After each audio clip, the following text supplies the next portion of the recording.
Good early morning, everybody. It's August 2nd, 2024. This is Lorraine Alternative Homesteading.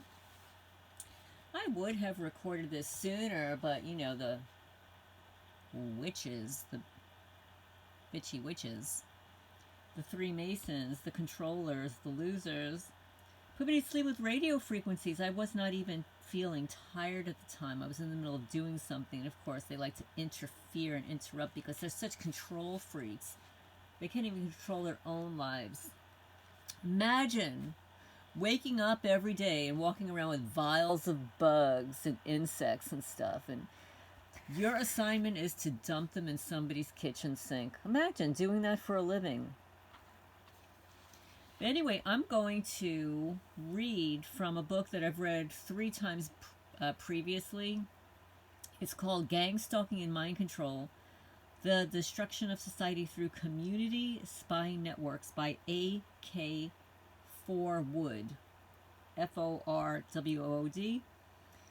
And I'm just going to skip to the back, which is what I do. I just skip around. Satanic Undertones is the section of this book.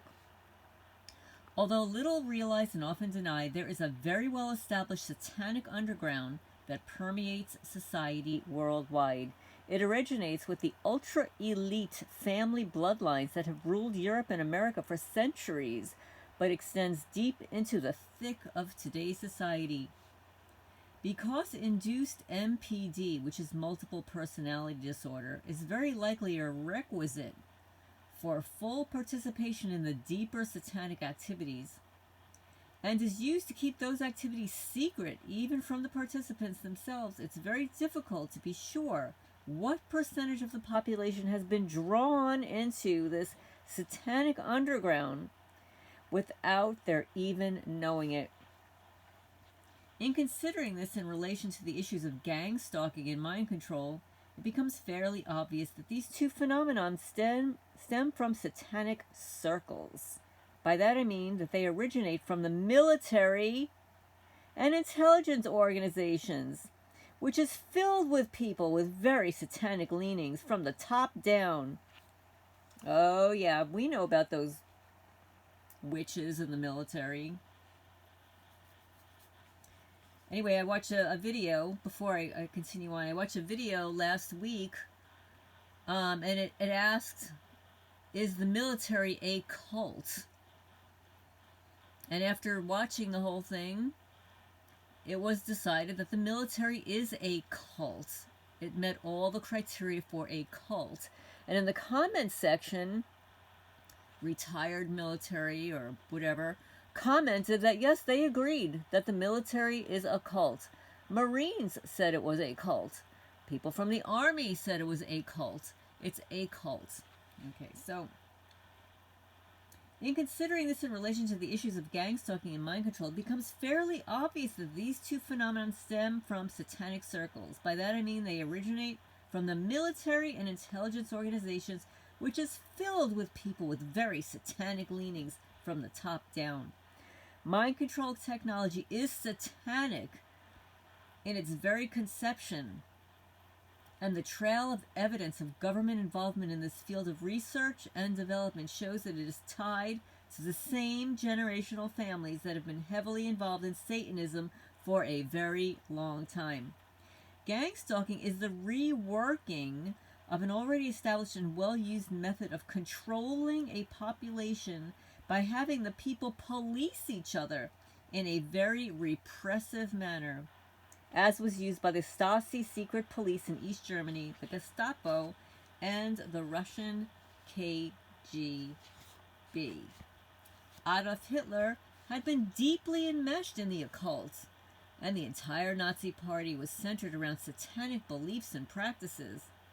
As was stated earlier, certain elite, I call them deletes because they need to be deleted. We need to get rid of these people. Certain elite American families are working hand in hand with the Nazis before and during the war, and with their help, thousands of Hitler's top scientists and engineers were funneled into the good old USA after the war through Operation Paperclip to be given new identities and serve in government positions. Oh, we're so generous. We're so generous. They brought with them many of their ideas for controlling populations, which included a great deal of knowledge that became the basis for the American mind control programs and citizen policing groups. Well, thank you so much for your service, these intelligence agencies, for bringing these people over. We are deeply indebted to you. The satanic leanings of these Nazis did not die when they were brought to the American soil, but were instead allowed to take new root and slowly creep throughout the government, becoming well established, particularly within the military and intelligence organizations. Because of the secrecy allowed within these and other government organizations based on the excuse of, come on with me, guys, national security, this was not difficult to accomplish and keep hidden from awareness. Since the time that these Nazis, like NASA, Nazis, were brought into the American government, those who were closely associated with them in the beginning have continued to operate within the same circles and have continued to establish greater means of control in government, while whittling away people's rights and freedoms in more and more draconian ways that leave us all at their greater mercy. The original basis of a free democratic society has been usurped and is now merely an illusion that covers the true fascist, totalitarian dictatorship that is upon us today. Mind control and gang stalking are but two means to this end, providing the ability to turn the thoughts and actions of an involuntary public towards the desires of those who are in the process of establishing their absolute control over the rest of humanity. Turning the tables. Everybody's a creature of habit. This means that those people who are targeting people through gang stalking and mind control techniques and technologies, while being reliant on the target's habitual responses to stimuli, are also equally prone to responding to things out of habit. To put this another way, they are prone to following patterned actions, and this is just as much of a weakness in them as it is in a target or anyone else. The benefit in understanding this is that a target who is aware of the gang stalking or mind control that they're being subjected to can use this to fight back. It's sort of like today when the parade drove by, 8 cars while I was outside picking up their bitchcraft all around my property. Yeah, I'm just going to call it bitchcraft from now on. The witchcraft, the witchy poos, the bitchy poos. 8 cars. So instead of getting upset and whatever, I just stood still and I waved at them with a big smile on my face. Patterns are the key. Habits and routines are patterns. A gang stalker or mind controller is reliant on knowing a target's habits and routines in order to establish a ground base of controllable situations in regards to that particular target. Unless the target is being constantly and unceasingly controlled in their very thoughts and actions through some sort of technological means, they have the opportunity to learn about the perpetrator's own habits and routines and find a way to use them to fight back. You hear that? The people that are listening in? You're toast. To learn the perpetrator's habits and routines, the target needs to watch for patterns in the perpetrator's methods of operations. Oh, it's the same stuff over and over and over again. Once a target has clearly established some of the patterns of their antagonists, they can begin to turn the control around. I need to start booby-trapping my kitchen sink. It probably won't be enough to liberate the target completely, but it will allow them to learn some things about their assailants and their extent of their abilities, which will give the target the ability to forestall some of the methods being used and throw off their assailants to some extent. I think that's why I need a big, fluffy dog. This effectively gives the target certain power over their antagonists, and in realizing this, the target has an opportunity to stop playing into their hands, to compose themselves mentally and emotionally, and to begin approaching this situation with cunning determination to defeat the efforts of their assailants, like filing a lawsuit. In order to do this, a target needs to pay attention to their own patterns and recognize their assailants' own pattern responses to them. For instance, if the target realizes that every time that they have their routine morning shower, the telephone will ring, causing them to habitually jump out of the shower and answer the phone just to hear a dial tone. Guys, if you're in the shower and your phone rings, do you jump out to answer the phone? I'm just curious. I would just let it go to voicemail. Once this is realized, they are then in a position to disrupt their assailant's little game and to turn it around. There are a number of things that might be done to achieve this. First, the target could choose to simply ignore the telephone at that time and remain in the shower. Second, the target could break his or her usual routine and continually change the time of day that they have their shower, and see if the calls still occur while showering. Third, if the target has a psychological strength to withstand the possible repercussions, they could set up an answering machine that will give a taunting message to their assailants that will hopefully drive them to anger in the hopes that this will cause them to make a mistake. Oh, you know what? It's sort of like my mom always said, Lorraine, don't get mad, just get even. You know, my mother was a Scorpio. She was very much into getting even with people with a big smile on her face. Other possibilities exist besides this.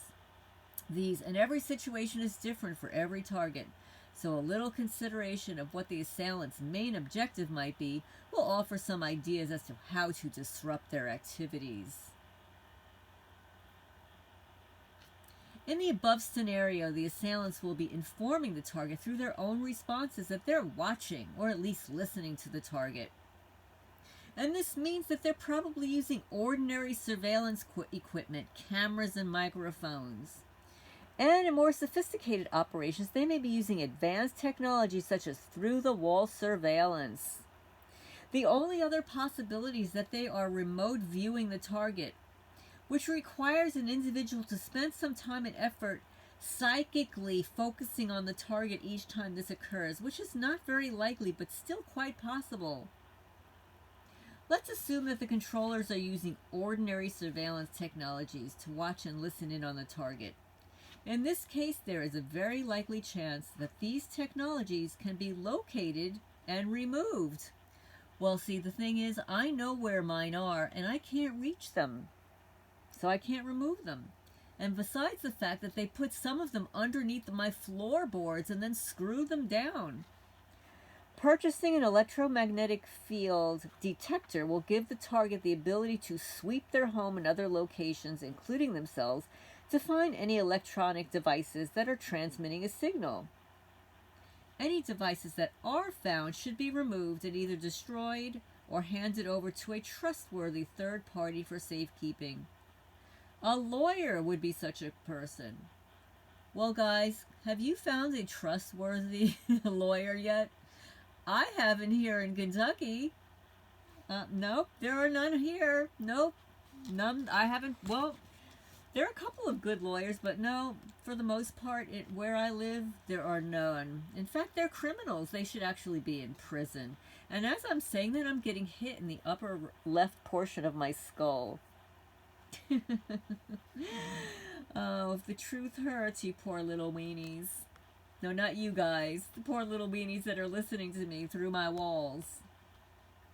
Okay, let's see. Let's assume that the controllers are using ordinary surveillance technologies. Blah, blah, blah, blah, blah, blah. Purchase, blah, blah. Okay, we did that already. Here's another possible scenario in which the target can turn it around and begin to control the actions of the assailants. Suppose that the target knows that someone is stationed in the suite above their own, and that whoever it is involved in monitoring the target at particular times of the day or night. Oh, sort of like the person that that stays on the county road here opposite my property. Now because there's all the trees there and I can't see them as well. But in the wintertime, they hang out about 30 feet beyond my mailbox on the right-hand side here, and they leave all the tire marks there. The target can begin to play cat and mouse with the monitor, finding pretexts for knocking on the door to the suite and causing general disruption to the monitor's activities, at the same time leaving a clear message of their knowledge of the monitor's presence and activities. You know what that would mean? Like, I don't know.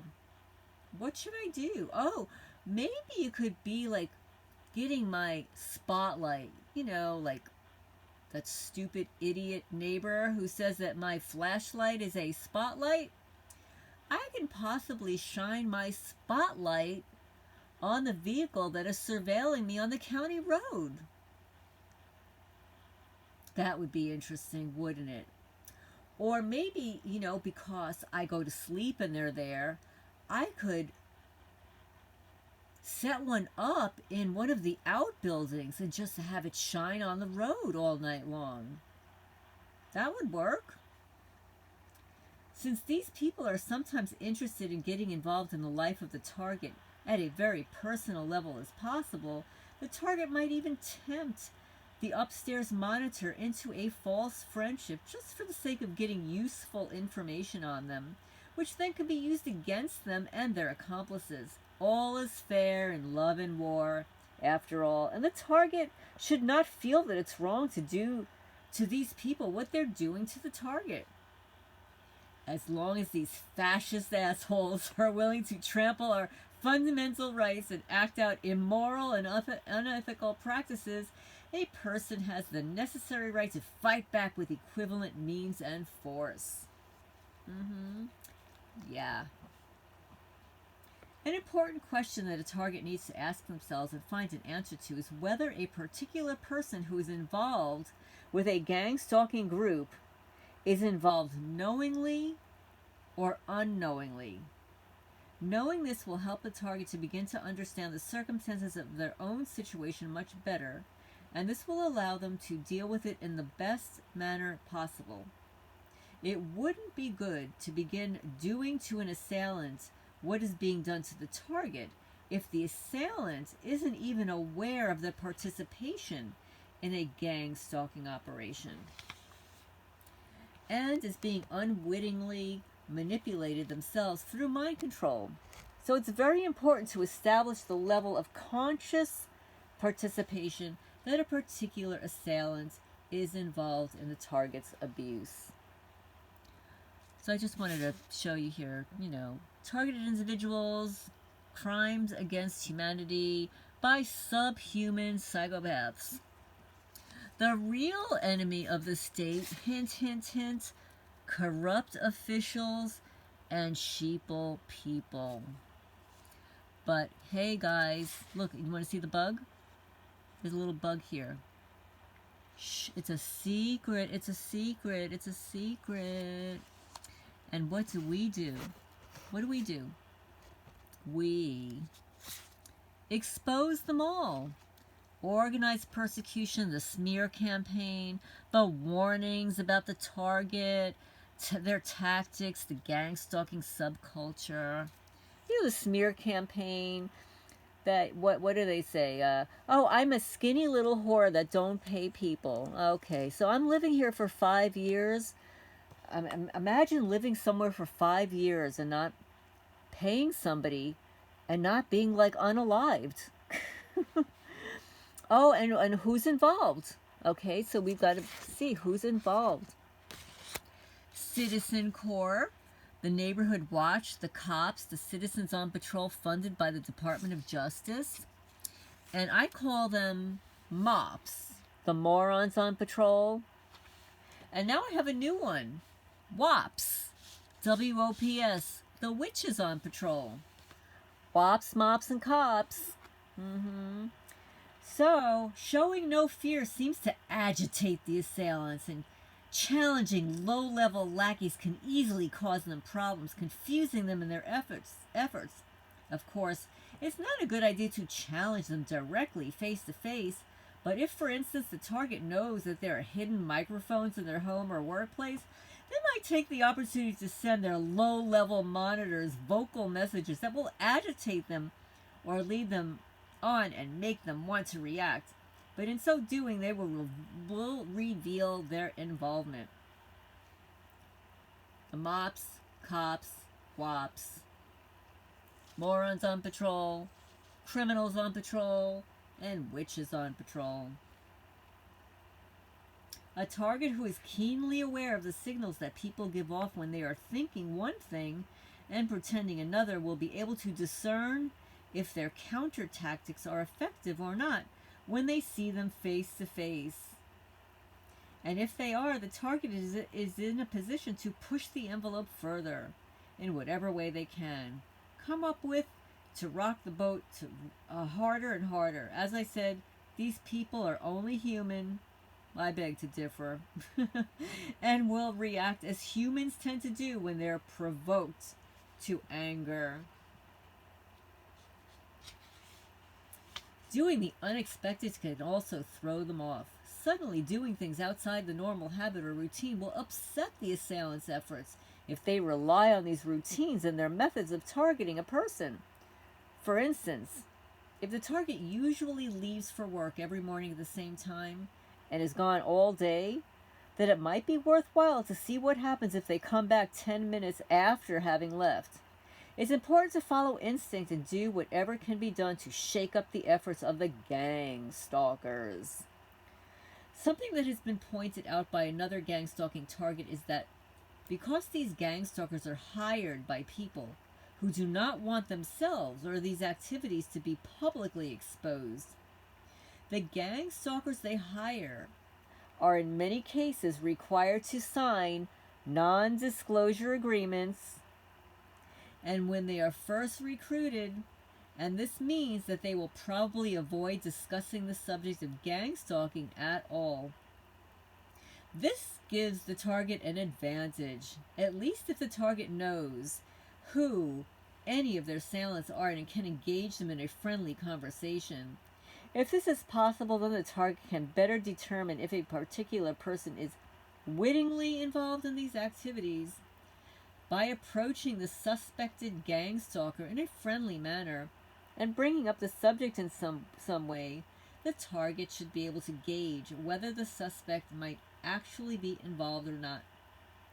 A suspected gang stalker who doesn't attempt to avoid the discussion of the subject may not be involved. But a suspect who avoids any discussion is very possibly involved and is worried about breaking their contract with their handlers. If this is the case, this person can be counter-targeted by the target through pressure until the person either begins to slip and say things they aren't supposed to, or is pulled out of the quote-unquote game by their handlers or quits under pressure. Well, maybe that's why I'm not seeing my next-door neighbors for months and months now. If nothing else, doing this or anything else to let your gang stalkers know that you're very aware and remaining level-headed and unflustered about what they're doing may cause them to back off, at least until they can figure out better tactics than they had been using. This, of course, may just draw more intense activities from them in the end. But if you have the strength and intelligence to face it and continue to fight back, you may eventually learn enough about these people to discover who is responsible for having them target you and expose them and their involvement publicly. They don't want this at all. So, yes. So, guys, anybody who wants to see the triangle that was cut in my forearm, please email me at alternativehomesteading@gmail.com. They used a psyop of their remote-controlled attack cat, the controlled cat honeypot. The cat did not create that triangle in my arm. In fact, triangles are burned and cut everywhere between New Jersey and Kentucky. So I know this is a revenge for hire, and somebody is actually paying these losers. So yeah, this is going to be quiet. And yeah, there are psychopaths for sure in the feral cat cartel. Oh my goodness. Wait till I read the Glassdoor.com reviews on the feral cat cartel. The big one, you know, the real big one that brings in millions of dollars and has a psychopath, malignant narcissist running the place now. So anyway, targets of mind control techniques and technologies need to understand that although this is a problem of potentially global magnitude, and that anyone at all might be targeted, it's nonetheless an invisible crime. And apart from the targets themselves, most of the population is divided between those who are completely unaware of what's going on and those who do, but because they are wittingly involved or afraid of being targeted themselves, they pretend that it doesn't exist. For this reason, it will do little to help the targeted person by telling others about the abuse early on, before substantial evidence can be gathered, if that's even possible. It must be understood that what could easily happen if these gang stalking and mind control crimes were to be known about and accepted as a reality by the public at large without providing any evidence of the fact. If this were the case, anyone who was troubled with their thoughts, who had a problem with their tyrannical neighbor, or whatever other problem they might have, might be tempted to lay the blame on a false cause. This would not help those problems that are not caused by mind control techniques and technologies, and by extension it would only hurt the people further who are really being targeted. This has been part of the plan. It covers up the real problem and lets it grow and take root, while those who are victims of it tend to support the illusion of a society with a growing number of delusional characters who pose an increasing threat to our peace and security. And for this reason, more draconian steps are seen to be necessary and willingly accepted by the ignorant masses. So this is written by a target for targets, A.K. Forwood. On the back of the book it says, a secret underground lurks throughout society. A sophisticated network of secret policing units that are cropping up in every community. It is made up of people from all walks of life who are operating as a fascist secret police force against all freedom-loving citizens of the Western world. They pretend to be serving a good cause, but they are creating terror in our neighborhoods and destroying lives one person at a time. The secret network is not only used for targeting individuals with systemic harassment, but those within it are often involved in sexual exploitation, blackmail, Satanism, and mind control. Gang-Stalking and mind control is an inside look at the sinister side of this growing epidemic. And it is an epidemic. The book is Gang-Stalking and Mind Control, the Destruction of Society Through Community Spying Networks. But hey guys, it's a big secret. It's a big secret. Oh yeah, in the name of national security, the real enemy of the state are corrupt officials and sheeple people. Anybody that goes along to get along, signs an agreement to torture another human, well, guess what? Bad stuff's going to happen to them. I promise it's going to happen to them. Lawsuits are popping up everywhere. And who do they target? Who do they target? TIs, crimes against humanity by subhuman psychopaths. They target independent thinkers, people who care about the world and people, the empathetic, the intelligent, the moral compass. the change agents, they fear us. They fear intelligence and creativity. They cannot create for themselves, so they have to steal from us.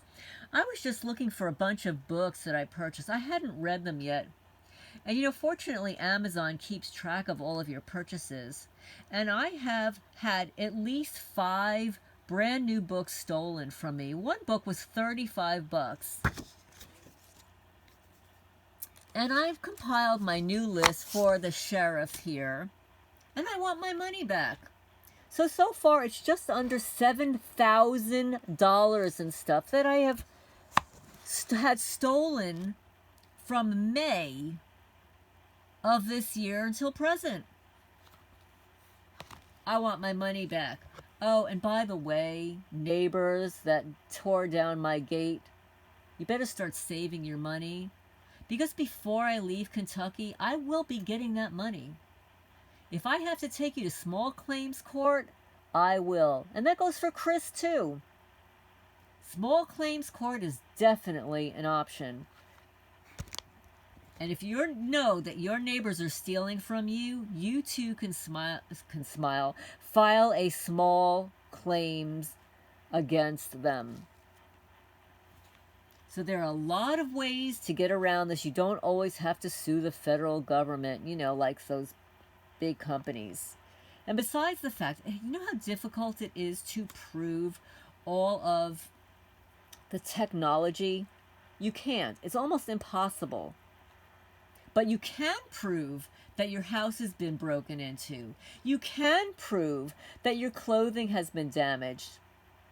You can prove that somebody's using a weapon to burn holes in your animals, like in Chiclet's face, the rooster's side, a cat's side, and a neighbor's dog. One of my neighbors who has since passed away, her dog had a burn in its side also, a hole in its side. The exact same thing. So somebody's target practicing. And also the triangle that was cut with some kind of remote laser as they have an attack on me by a cat that went crazy. I've been caring for feral cats for decades. I have never had a cat attack me like that before. And besides the fact that that cat did not do to my arm what they claim it did. Otherwise, my sweatshirt and long sleeve shirt would have had a tear in it. But anyway, I'm going to sign off for now. I've got to take a shower. I'm a little bit overdue here. Gang-stalking and mind control, the destruction of society through community spying networks. Please remember to hit the thumbs up. It helps the channel grow, get the message out there. Feel free to share this if you're inclined to do so. Also, I will try to link the other chapters that I read from this book, and also just know that I do have playlists. I have one playlist entitled Books, Research Articles, etc. And I have just started adding playlists. So some of my videos from like a year ago are not in a playlist.